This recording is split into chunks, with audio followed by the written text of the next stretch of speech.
أعوذ بالله من الشيطان الرجيم بسم الله الرحمن الرحيم الحمد لله رب العالمين حمدا كثيرا طيبا مباركا فيه كما يحب ربنا ويرضى اللهم صل على محمد وآل محمد السلام عليك يا رسول الله السلام علينا وعلى عباد الله الصالحين والسلام عليكم جميعا ورحمة الله وبركاته اللهم آتنا من عندك رحمة وعلمنا من لدنك علما نافعا وانفعنا بما علمتنا ربنا زدنا علما وألحقنا بالصالحين أما بعد para jamaah hadirin, hadirat yang dirahmati Allah. Alhamdulillah pada malam hari ini dalam suasana bulan Muharram kita dapat berkumpul kembali di bawah naungan Al-Quran Al-Karim. Semoga Allah Subhanahu wa Ta'ala membantu kita untuk dapat memahami ayat-ayatnya dengan benar sesuai dengan keridhaan Allah. Membantu kita untuk dapat mengamalkan petunjuknya, berjalan di atas jalan yang Allah ridhai dengan mengikuti sunnah Nabi kita Muhammad sallallahu alaihi wasallam. Pada kesempatan malam hari ini para jamaah sekalian, insyaallah kita akan belajar dari kisah Yusuf bersama ayahnya Yakub dan saudara-saudaranya. Kita melihat bagaimana manusia yang mulia, yang bersabar, berbuat kebajikan, bertakwa, walaupun sebelumnya menghadapi berbagai macam cobaan, Allah angkat dan muliakan dirinya. Sedangkan yang iri, dengki, berbuat perbuatan yang tidak benar pada akhirnya malah menjadi jalan kehinaan buat mereka. Kita semua tahu bahwasannya Nabi Allah Yusuf, ayahnya seorang nabi yang bernama Yakub atau yang dikenal dengan nama Israel. Ayah Yakub adalah Ishak, juga seorang nabi. Ayah Ishak adalah Ibrahim alaihimussalatu wassalam, juga seorang nabi, bahkan dia Khalilullah. Nah, kita belajar dari kisah keluarga Nabi, ternyata menjadi keluarga Nabi bukan jaminan pasti dia akan benar dan baik. Contohnya anak kakek kita Adam dan Hawa. Bagaimana karena rasa dengki dan iri membunuh saudaranya. Ini merupakan awal pembunuhan di tengah-tengah anak manusia. Nah, kita ingin belajar dari kisah Yusuf bersama Yakub dan saudara-saudaranya, mudah-mudahan dapat menjadi bekal pendidikan dan pengalaman bagi kita semua. Tapi sebelumnya marilah kita membaca suratul Fatihah. A'udzu billahi minasy syaithanir rajim. بسم الله الرحمن الرحيم الحمد لله رب العالمين الرحمن الرحيم مالك يوم الدين إياك نعبد وإياك نستعين اهدنا الصراط المستقيم صراط الذين أنعمت عليهم غير المغضوب عليهم ولا الضالين.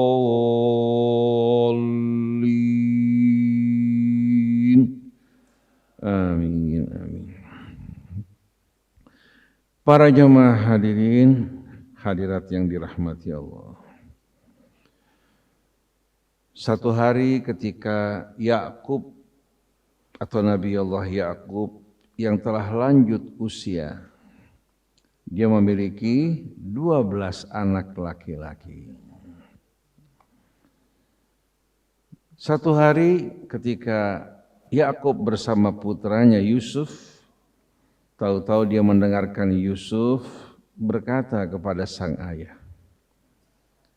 "Ya abati, inni ra'aitu ahada asyara kawkaban wasyamsa wal qamara ra'aituhum li sajidin."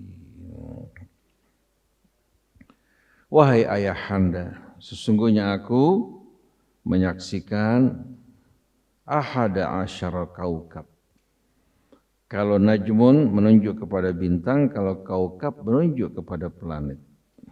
Aku menyaksikan 11 planet termasuk matahari, bulan sujud di hadapanku. Yakub ketika mendengar mimpi sang anak, langsung dia terkejut. Ini merupakan mimpi yang mengisyaratkan bahwa Yusuf akan menjadi seorang yang terkemuka dan pemimpin di tengah-tengah kaumnya. Begitu dia mendengarkan mimpi tersebut, langsung dia ingatkan putranya, "Ya bunai, la taqsus ru'yaka ala ikhwatika fayakidu laka kaida. Inna syaitana lil insani aduwwum mubin." Wahai anakku, kata bunai diambil dari kata ibnun, itu panggilan mesra seorang ayah pada anaknya.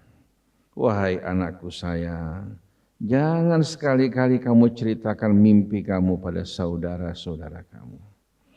Begitu mereka mendengarkan mimpi kamu, mereka bisa melakukan tipu daya untuk menyakiti kamu.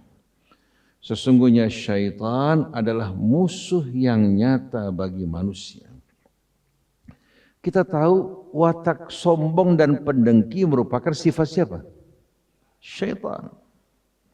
Maka dia ingin menularkan penyakitnya kepada orang lain supaya menjadi teman dia dalam neraka. Syaitan beranggapan enak aja kamu selamat hidup di surga sedangkan saya di neraka. Kalau saya nggak bisa menikmati surga, kamu juga harus ikut bersama saya. Innama yad'u hizbahu liyakunu min ashabis sa'ir. Syaitan mengajak pengikutnya untuk sama-sama masuk dalam api neraka sa'ir. Oleh karena itu orang kalau melakukan perbuatan jahat, tahu-tahu ngajak orang lain, bukan memberikan peringatan, sama dengan syaitan. Rupanya hadirin sekalian, Yakub semenjak mendengarkan mimpi sang anak, apalagi Yusuf masih kecil, dan adiknya laki-lakinya juga masih kecil, Bunyamin. Perhatiannya, kecintaan seorang bapak kalau sudah tua pada anak-anak kan lebih. Saudara-saudaranya yang lain beranggapan bahwa sang ayah lebih sayang kepada Yusuf dan Bunyamin daripada kepada mereka. Padahal dulu waktu kecil juga mereka dibelai, digendong, dicium, disayangi. Mereka tidak mengingat masa-masa dulu, tapi mereka sakit hati melihat ayahnya ternyata memberikan perhatian pada Yusuf. Akhirnya mereka mengatakan, la Yusufu ahabbu ila abina minna wa nahnu usbatun inna abana lafi dhalalim mubin. Kita lihat bagaimana kedengkian. Mereka berkata Yusuf dan saudaranya lebih disayang oleh ayah kita melebihi kesayangannya kepada kita. Padahal kita ini pemuda-pemuda ya, yang kuat, yang bekerja, sedangkan dua anak ini kan tidak berbuat apa-apa.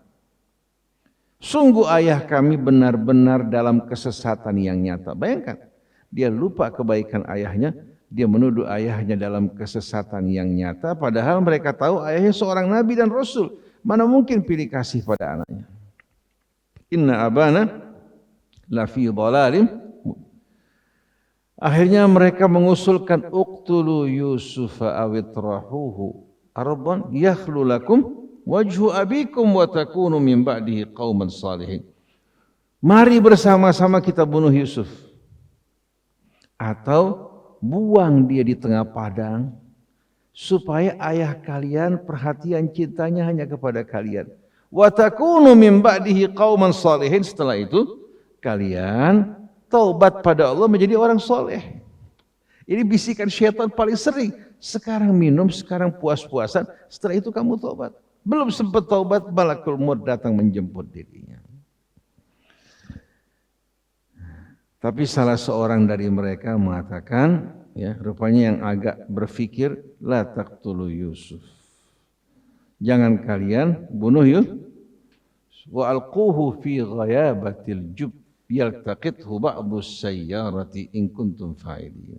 Lebih baik kalian masukkan dalam sumur, nanti kafilah yang berlalu mengambil air akan membawa dia jauh dari kita. Hingga ayah kalian, ya, tidak lagi melihat Yusuf, ya, tapi kalian tidak melakukan pembunuhan. Nah, kita lihat kejiwaan Yakub sebagai seorang ayah, apalagi sudah tua, hatinya lebih lemah. Kalau dulu masa muda mungkin dia agak keras sama anak, kalau sudah mulai tua, orang seperti saya aja sudah usia 64 tahun, nggak bisa sekeras waktu kita apa? Waktu kita masih muda. Kalau dulu anak kita nggak semua diturutin, tapi kalau cucu minta sama kita, kita nggak berdaya sama sekali. Betul enggak? Jadi kalau kakek-kakek mendidik anak kecil susah untuk bisa tegas. Begitu juga Nabi Allah Yakub alaihi salatu wassalam yang sudah tua, perhatian kecintaannya terlihat menimbulkan kedengkian di hati mereka. Akhirnya mereka memisahkan Yusuf dari sang ayah yang sudah tua dan lemah. Bayangkan coba, disebabkan karena kesedihan sang ayah berpisah dari anaknya, akhirnya lama-kelamaan karena banyak menangis matanya buta. Kira-kira kejam nggak seorang anak seperti ini? Biasanya seharusnya anak itu akan berbuat perbuatan yang menyenangkan hati si ayah. Dia berusaha menyenangkan hati ayahnya, hati ibunya. Kalau dia beriman pada Allah, pengabdian ini akan mengangkat derajatnya. Tapi yang diikuti bisikan syaitan yang menganjurkan dia dengki terhadap saudaranya yang masih kecil, dengan tega dilemparkan ke dalam sumur. Ini namanya makar.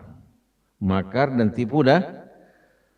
Tapi mereka tidak menduga bahwa perbuatan mereka akan menjadi tangga buat Yusuf mencapai kemuliaan. Mereka hanya sebagai tangga. Kalau mereka tidak berbuat jahat seperti ini, tidak mungkin Yusuf akan diantarkan menuju kemana? Ke Mesir, kemudian meraih kemuliaan. Pada akhirnya mereka datang memohon bantuan kepada Yusuf tanpa mereka sadari. Maka hati-hati, jangan pernah kita berbuat aniaya, berbuat makar. Wala yahiqul makru sayyi'u illa bi ahli. Makar yang buruk pada akhirnya akan berbalik kepada kita. Ada pepatah Indonesia, siapa yang menggali lubang, dia apa? Akan berada di dalamnya pertama-tama. Kalau orang gali, mau nggak mau sebelum orang lain masukkan, dia masukkan. Maka man hafara hufrah dakhala fiha, yang gali lubang dia yang akan pertama masuk ke dalamnya. Jadi di luar kesadaran mereka, ketika mereka berbuat makar, Yusuf diambil oleh kafilah sampai di Mesir, dijual dengan harga murah karena takut kalau sampai perbuatan mereka tersingkap. Subhanallah, yang membeli Azizu Mesir, seorang pemuka bangsawan dari negeri Mesir, bukan raja. Azizu Mesir, Aziz di sini merupakan bangsawan, orang terkemuka dari bangsa Mesir. Rupanya melihat wajah Yusuf yang tampan, mengenaskan, menarik, membuat dia jatuh cinta pada anak ini. Dirawat, dibesarkan, tumbuh dengan penuh kecintaan merawat bagikan anaknya. Yusuf juga menghargai perlakuan pemuka tersebut terhadap dirinya. Tumbuh sebagai seorang yang cerdas, yang bijak, tampan dan menarik. Subhanallah, datang cobaan. Ternyata istri pemuka Mesir ini jatuh cinta pada Yusuf. Ketika suaminya pergi, dia mengunci jendelanya, mengunci pintunya, menutup, ya, semua celah Lalu datang ke hadapan Yusuf, qalat hai talak. Artinya lakukanlah padaku apa yang kamu suka, aku sudah siap untuk melayani kamu. Yusuf pada saat tersebut apa yang dilakukan? Dia berkata, qala ma'adallah innahu rabbi ahsana mathwaya. Dia enggak mengatakan a'udzubillah kepanjangan, tapi ma'adallah, aku berlindung kepada Allah sambil berlari ke arah pintu. Bukan menghampiri wanita, tidak. Lihat bagaimana pemuda ini tampan, sebagaimana keadaan pemuda yang lain memiliki juga gairah dalam masa muda. Dia bukan menghampiri si wanita, dia lari ke arah pintu. Lalu dia mengatakan, innahu rabbi, suami kamu, tuanku yang merawat aku. Bagaimana aku khianati dirinya? Waktu dia buka pintu dari belakang, wanita ini yang tidak takut pada Allah menarik pakaiannya hingga sobek. Subhanallah, begitu dibuka pintu ternyata sang tuan sudah berdiri depan pintunya. Wanita ini kejam, nggak berhasil mencapai keinginannya. Dia bilang sama suaminya, bagaimana hukumannya orang yang berniat buruk pada istri kamu? Jadi bukan dia bertaubat atau merasa malu, ma jaza'u man arada bi ahlika su'a illa an yusjana. Bayangin coba, bagaimana hukumannya orang yang berniat buruk pada keluarga kamu? Maka yang paling cocok dirinya di penjara. Betul tidak? Illa an yusjana. Ma jaza'u man arada bi ahlika su'an illa an yusjana. Oh ya. Apa? Hah? Au adzabun alim. Jadi kalau bukan penjara, siksa dirinya dengan siksa yang pedih. Artinya apa? Ini luar biasa, enggak tercapai maksudnya, muncul kebencian di hatinya. Antara syahwat ya, dan kebencian itu jaraknya lebih halus dari rambut. Kalau cinta tidak akan begini, ini syahwat, nafsu. Di saat tidak tercapai, langsung rencana keji dilakukan. Akhirnya subhanallah datang pertolongan Allah bagi Yusuf. Waktu suami dengar hal tersebut tidak langsung menerima karena dia tahu pribadi Yusuf. Tahu-tahu salah satu keluarga wanita ini mengatakan untuk membuktikan siapa yang salah mudah. Kalau pakaian yang sobek bahagian depan menunjukkan bahwa Yusuf berniat buruk, pasti ada usaha untuk melawan dari pihak wanita. Tapi kalau yang sobek bahagian belakang menunjukkan apa? Yang berniat buruk si wanita. Yusuf lari dari belakang, si wanita mengejar. Mana mungkin laki-laki mau mengganggu istri orang yang sobek bagian belakang? Mustahil enggak? Kecuali kalau jalan mundur. Wa syahida syahidun min ahliha. Ternyata yang bersaksi dari keluarga wanita ini. Dikenal biasanya namanya Zulaiha. Tapi dalam Quran enggak disebutkan nama. Karena tujuannya bukan cerita, tapi mengambil pelajaran. Cuma sayangnya begitu kasus terbongkar, seharusnya si laki-laki ini memisahkan antara Yusuf dan wanita ini. Tapi sayangnya dia berkata pada Yusufu a'rid an hadza, jangan kamu ceritakan masalah ini kepada si perempuan, wastaghfiri li dzambiki. Mohon ampun atas dosa kamu, tapi enggak dipisahkan antara bensin sama apa? Sama api. Ini perempuan enggak berhasil sekali, dia bakal ulangi. Akhirnya si perempuan sakit hati. Apalagi dengar teman-teman wanitanya, biasanya teman arisan nih, cerita kasakusuk. Imra'atul Aziz, istri bangsawan, ternyata tergila-gila pada anak yang diangkatnya. Kisah ini berkembang dari mulut ke mulut sampai istri bangsawan ini sakit hati. Dia ingin melakukan pembelaan dengan menunjukkan bahwa dirinya lebih baik dari mereka. Dia undang teman-teman wanitanya yang biasa berkumpul untuk acara makan. Selesai makan, masing-masing diberikan pisau untuk memotong buah. Setelah itu dia bilang pada Yusuf, wa qalat ikhruj alaihin, keluar kamu tiba-tiba.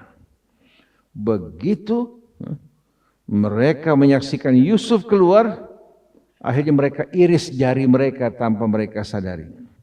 Lalu mereka mengatakan, ma hadza basyaran in hadza illa malakun karim. Ini bukan manusia ini. Ini malaikat yang mulia. Malaikat yang mulia.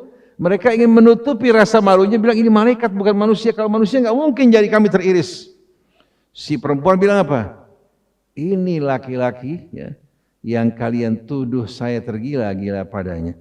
Kalian baru bertemu sekali sudah mengiris jari kalian. Jangan salahkan saya.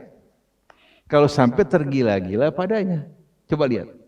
Bukan bertobat, malah berusaha membela diri dengan cara seperti ini.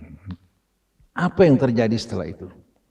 Yang terjadi, perempuan ini beramai-ramai menginginkan Yusuf. Mereka mengatakan kalau kamu tidak ikut kemauan kami akan bersaksi kamu berniat buruk terhadap kami. Ini bukan satu orang, rame-rame. Apa doa Yusuf? Rabbis sijnu ahabbu ilayya mimma yad'unani ilaih. Wahai Tuhanku, lebih baik aku masuk penjara daripada mengikuti kemauan mereka. Wa illa tasrif anni asbu ilaihinna wa aku minal jahilin. Saya takut kalau saya tetap di tengah mereka, lama-kelamaan saya tergoda, akhirnya terjerumus menjadi orang bodoh. Dia lebih suka masuk penjara daripada mengikuti bujuk rayu wanita yang dikuasai oleh syaitan. Bukan satu orang lagi nih, ilaihin, mereka. Akhirnya Yusuf alaihi salatu wassalam lebih suka jiwanya merdeka daripada tubuhnya yang merdeka berbuat apa saja, tapi dalam penyesalan, dalam kegelisahan. Karena orang kalau berbuat aniaya hatinya gelisah. Hanya orang yang tidak berbuat zalim yang hatinya tenang. Sampai Allah bilang apa? Alladzina amanu wa lam yalbisu imanahum bidzulmin ulaika lahumul amnu wa hum muhtadun. Orang yang beriman, imannya enggak bercampur dengan kezaliman, mereka orang yang tenang dan jalan di atas jalan Allah. Tapi kalau berbuat salah, terlibat dalam perbuatan skandal, gelisah enggak? Gelisah luar biasa. Akhirnya dia menetap dalam penjara, bertemu dengan dua orang. Kedua-duanya kebetulan bermimpi. Yang satu bermimpi, ya. Apa yang disaksikan? Yang satu bermimpi, ya, mengatakan bahwa saya kembali bekerja bersama Tuhan saya untuk memerah khamr. Yang satu lagi mengatakan, saya mengangkat roti di atas kepala saya lalu burung mencabik-cabik roti tersebut. Akhirnya Yusuf memberikan dakwahnya kepada mereka, mengingatkan mereka akan misinya, mengajak mereka untuk beribadah kepada Allah. Setelah disediakan makan, Yusuf berkata kepada yang memerah khamr bahwa kamu akan bebas kembali melayani Tuhanmu. Sedangkan kamu akan menjalani hukuman mati. Kepada yang memerah khamr dia mengatakan kalau ketemu Tuhanmu jelaskan kepadanya apa yang terjadi pada saya. Subhanallah, yang dikabarkan Yusuf atas pemberitahuan Allah terjadi. Yang satu dihukum mati, yang satu bebas melayani tuannya. Tapi ternyata yang bebas lupa untuk menceritakan masalah Yusuf kepada tuannya. Sampai akhirnya beberapa tahun lagi Yusuf tinggal dalam penjara. Satu hari rajanya yang bermimpi. Bermimpi menyaksikan 7 ekor apa? Sapi yang kurus ya, memakan 7 sapi yang gemuk. Sama ada 7 tangkai yang bagaimana? 7 tangkai yang penuh dengan bijinya, satu lagi 7 tangkai yang kering dan kerontang. Waktu dia bermimpi menyaksikan ini hatinya bergelisah. Akhirnya dia panggil para pemukanya untuk memberikan takwil mimpi. Mereka mengatakan ini hanya bunga-bunga mimpi. Tapi hatinya tidak puas. Di sana yang tadinya hadirin sekalian dikabarkan selamat oleh Yusuf mengatakan kepada sang raja, saya akan menjelaskan takwil mimpi kamu, tapi kirim saya ke penjara untuk berjumpa dengan Yusuf. Akhirnya datang ke hadapan Yusuf. Yusuf mengatakan, kalian akan mengalami masa paceklik selama 7 tahun. Tapi sebelumnya, kalian akan mengalami masa subur. Maka selagi masa subur, hendaklah kalian berhemat. Kalian makan untuk kebutuhan kalian, selebihnya biarkan pada apa? Pada tangkainya, jangan kalian pergunakan untuk menghadapi saat-saat paceklik. Jadi bukan hanya menjelaskan takwil mimpinya, menjelaskan juga solusinya.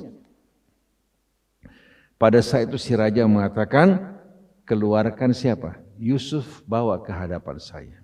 Yusuf mau enggak? Menolak. Dia mengatakan, saya tidak mau keluar dengan koneksi raja. Nanti orang mengatakan, saya melakukan seperti yang dilakukan wanita. Keluarnya saya bukan karena saya bersih, tapi karena koneksi raja. Saya minta sebelum saya keluar, kasus saya dibuka dulu. Akhirnya raja menuruti kemauan Yusuf. Kasusnya dibuka kembali, dipanggil wanita-wanita para saksi termasuk Imra'atul Aziz, wanita yang pertama menggoda. Akhirnya wanita-wanita yang lain mengatakan, kami tidak pernah menyaksikan Yusuf berbuat sesuatu yang buruk. Dia betul-betul orang yang bersih. Nah, pada saat itu yang bernama Zulaiha atau dikenal dengan nama Zulaiha, dia mengatakan, al-ana hasal haqqu, sekarang jelaslah kebenaran, ana rawattuhu an nafsi fasta'asam. Saya yang menggoda dirinya tapi dia bertahan. Nah, pada saat itu Yusuf langsung berkata apa? Saya minta kasus ini dibuka, bukan ingin mempermalukan orang, bukan. Tapi agar terlihat kebersihan saya, dan di samping juga apa? Saya ingin suami wanita tersebut tahu. Waliya'lama anni lam akhunhu bil ghaib. Saya enggak pernah mengkhianati dia ketika dia dalam keadaan gaib meninggalkan istrinya. Jadi cerita yang mengatakan Nabi Yusuf kawin sama Zulaiha itu cerita bohong. Masa Nabi menikah sama perempuan yang mengkhianati suaminya? Saya mau tanya, kira-kira laki-laki baik mau nggak kawin sama perempuan yang mau selingkuh? Nggak mungkin, apalagi Nabi. Cuma sayang doa pengulu, ya Allah satukan mereka, sebagaimana kamu satukan keduanya, sebagaimana kamu satukan Yusuf dengan Zulaiha. Dari mana ini? Ini riwayat Israiliyat. Karena suaminya masih ada. Sampai dia bilang, yang demikian itu biar suaminya tahu bahwa saya nggak pernah mengkhianati dirinya. Raja begitu melihat Yusuf, dia terkagum-kagum yang luar biasa. Dia mengatakan, mulai saat ini Yusuf saya tempatkan sebagai apa? Orang yang terdekat dengan saya. Yusuf mengatakan, tempatkan saya dalam urusan logistik dan pertanian. Sebagai kabulok lah. Saya kebetulan dalam bidang ini, saya memiliki ilmu, dan saya mampu betul-betul untuk menjaga dengan baik. Dia mengusulkan sesuai dengan ilmu yang Allah berikan kepadanya.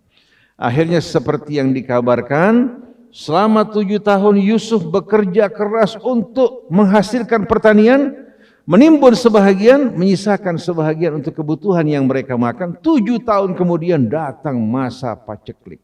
Selama 7 tahun. Hingga dari berbagai macam pelosok orang datang ke Mesir memohon bantuan, termasuk dari Kanaan. Kanaan tempat Nabi Allah Yakub bersama saudara-saudaranya. Mereka datang rombongan ke Mesir untuk mengharapkan bantuan dari Yusuf. Mereka tidak kenal Yusuf, mungkin hati merasa mirip Yusuf nih. Tapi mana mungkin Yusuf yang mereka buang di sumur dengan ini seorang pemuka Mesir. Akhirnya Yusuf hormati mereka, sambut mereka, berikan apa yang mereka inginkan. Tapi Yusuf mengatakan, kalau kamu ingin dapat lagi bantuan, datang berikutnya bawa saudara kamu yang Bunyamin. Mereka kembali ke Mesir, ternyata mereka jumpai barang yang mereka gunakan sebagai barter dikembalikan lagi ke onta mereka. Mereka bilang kepada ayah mereka, lihat ayah, kami membawa bantuan yang diberikan oleh pemuka Mesir dan barang kami dikembalikan. Tapi dia bersyarat kepada kami, kalau kamu ingin dapat bantuan, bawa saudara kamu yang terkecil. Yakub mengatakan, bagaimana saya mau merasa aman menitipkannya kepada kalian, sedangkan kalian dulu menyia-nyiakan Yusuf. Akhirnya mereka memaksa, akhirnya Yakub mengambil sumpah dari mereka untuk menjaga Bunyamin dengan sebaik-baiknya. Akhirnya pada keberangkatan berikutnya mereka membawa Bunyamin. Begitu Bunyamin menyepi dengan saudaranya Yusuf, dia mengatakan, saya adalah saudara kamu Yusuf, jangan kamu bersedih. Akhirnya Bunyamin bertemu kembali dengan saudaranya, sedangkan sang ayah yang buta matanya masih terdapat di Kanaan. Nah, Yusuf berencana untuk menahan Bunyamin. Sewaktu mereka akan kembali, mereka meletakkan tempat minum raja pada apa? Pada unta Bunyamin. Waktu mereka akan berangkat, tahu-tahu datang para penjaga menghampiri mereka bahwa kalian adalah pencuri. Saudara-saudara Yusuf mengatakan, mustahil kami datang untuk melakukan hal ini. Akhirnya dia bertanya, bagaimana hukumannya saat dijumpai pada kalian? Siapa yang ada barangnya, dia yang ditangkap. Waktu mereka mulai dari barang-barang mereka tidak menjumpai, mereka temukan pada barang Bunyamin. Akhirnya mereka tawan Bunyamin, sedangkan saudaranya mengatakan, tolong gantikan Bunyamin dengan saya. Saya sudah berjanji pada orang tua untuk menjaganya. Biar tangkap saya, lepaskan dia. Dia bilang, mana mungkin kami akan menangkap orang yang tidak bersalah. Tapi pada saat itu mereka masih dengki kepada Yusuf. Mereka mengatakan kalau seandainya dia mencuri, dulu saudaranya juga Yusuf mencuri. Yusuf dengarkan omongan ini hari ini sekalian. Artinya masih apa? Masih dengki terhadap saudaranya, padahal sudah mereka buang ke dalam sumur. Nah, kesimpulan dari kisah ini, mereka kembali kepada Yakub menjelaskan apa yang terjadi. Yakub tidak percaya sama sekali. Akhirnya dia banyak menangis. Kemudian dia perintahkan saudara anak-anaknya untuk kembali berangkat ke Mesir. Setibanya mereka di Mesir, mereka datang kepada Yusuf, memohon bantuan kepada mereka. Mereka memohon bantuan kepada Yusuf. Nah, pada saat itu Yusuf membuka jati dirinya. Kita lihat di sini hadirin sekalian.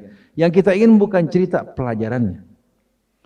Yusuf mengatakan, qala hal alimtum ma fa'altum bi Yusuf id antum jahilun. Kalian ingat enggak apa yang kalian perbuat pada Yusuf ketika kalian bodoh? Begitu mereka dengar suara ini, mereka pasti yakin bahwa ini Yusuf. Karena yang tahu kisah ini siapa? Hanya Yusuf, apalagi mukanya mirip dengan saudara mereka. Mereka mengatakan, qalu a innaka la anta Yusuf. Kalau gitu kamu ini benar-benar Yusuf. Yusuf menjawab, qala na'am.